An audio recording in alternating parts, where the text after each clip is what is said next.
우리가 이미 야곱이라고 하는 사람을 통해서, 그저 요셉의 아버지 아니에요. 그를 통해서 꿈에 대한 이야기를 이미 우리가 알고 있어요.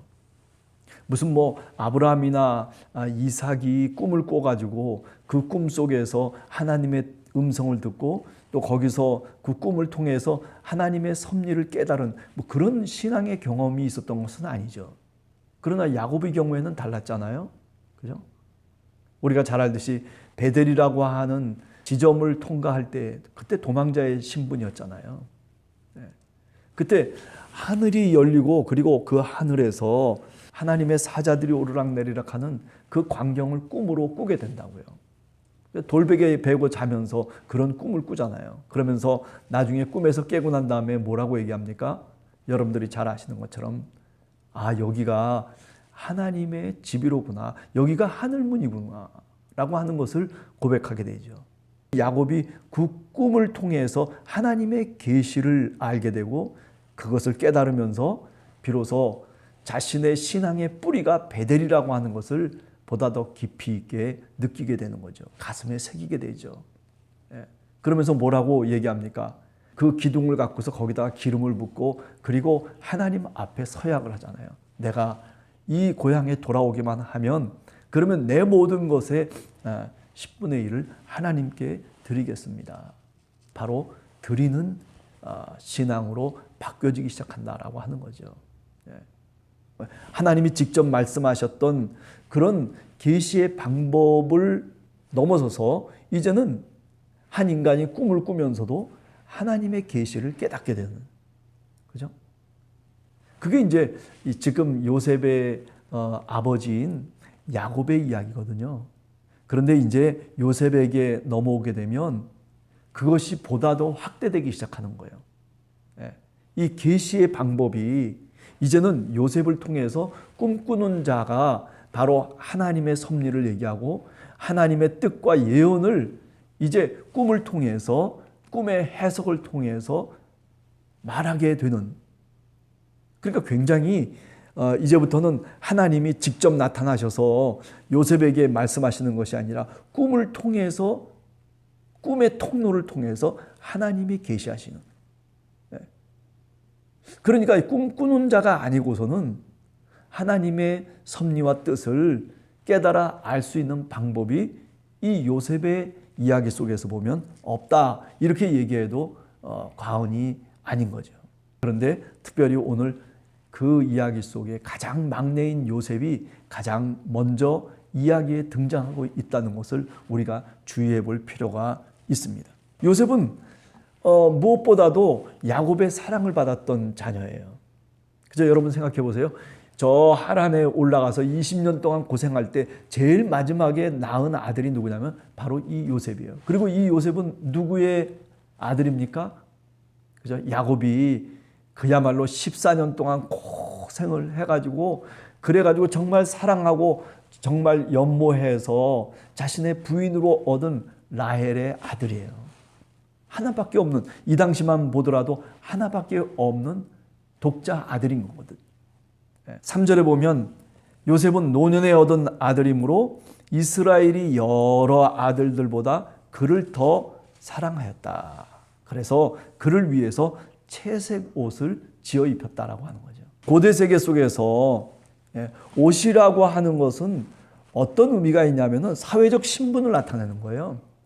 야곱이 이 요셉을 다른 아들들과는 비교할 수 없는 사랑과 애정을 담고 있었다라고 하는 것을 분명하게 이야기해 줄 수 있는 거죠.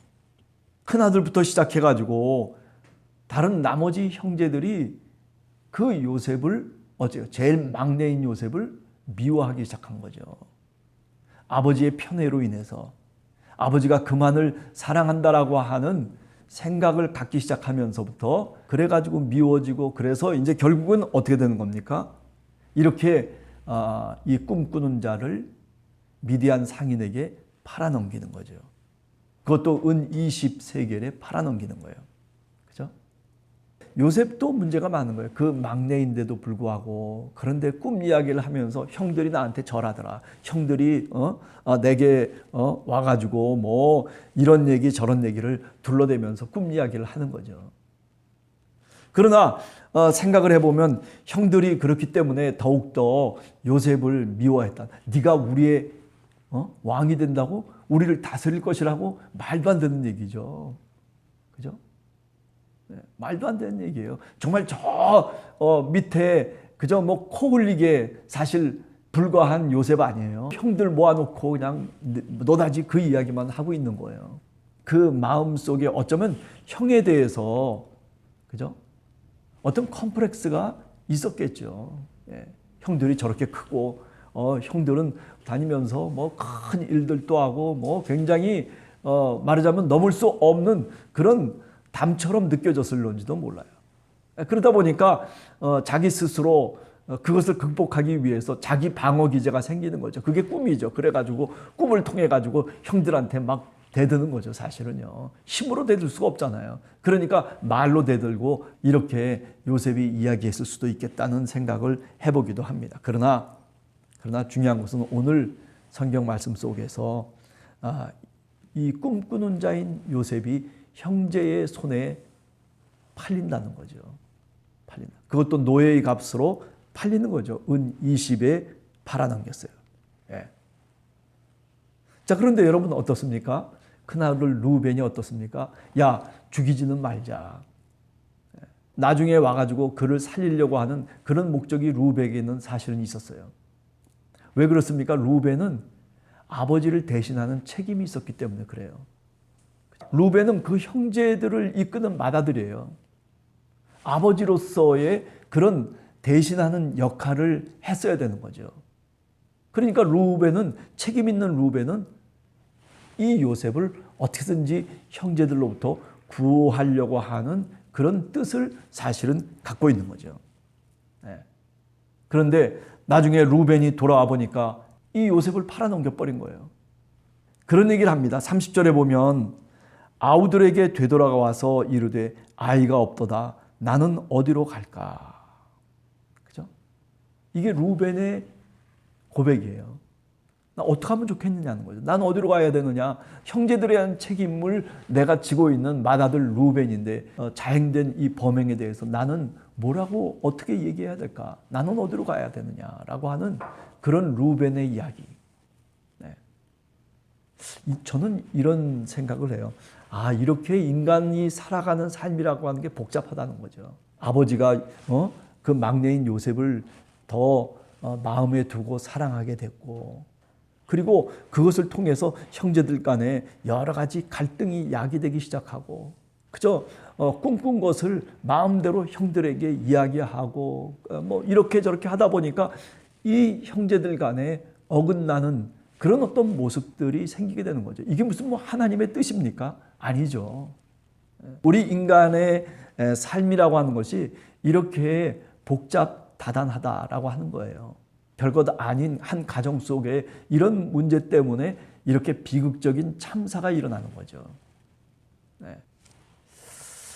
자, 여하튼 오늘 성경 말씀을 쭉 읽어보면서 막내가 결국은 형제들의 손에 의해서 노예로 팔려나가는 이런 비극적인 이야기가 나중에 어떻게 반전되기 시작하냐면 애굽으로 들어가서 그죠? 보디발의 아내 때문에 또 여러 가지 어려움을 겪고 그리고 감옥에 갇히게 되고 그 감옥에 갇히면서 그렇게 수많은 우여곡절을 겪지만은 그러나 그 속에서 반전이 일어나는 거죠.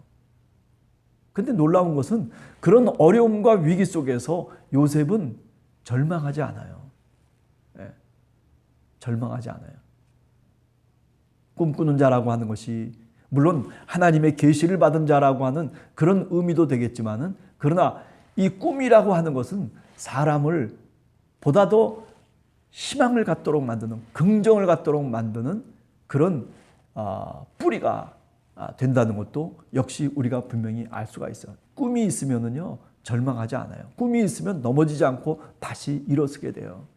내 나름대로 신앙의 꿈을 갖고 살아가는 것 중요합니다.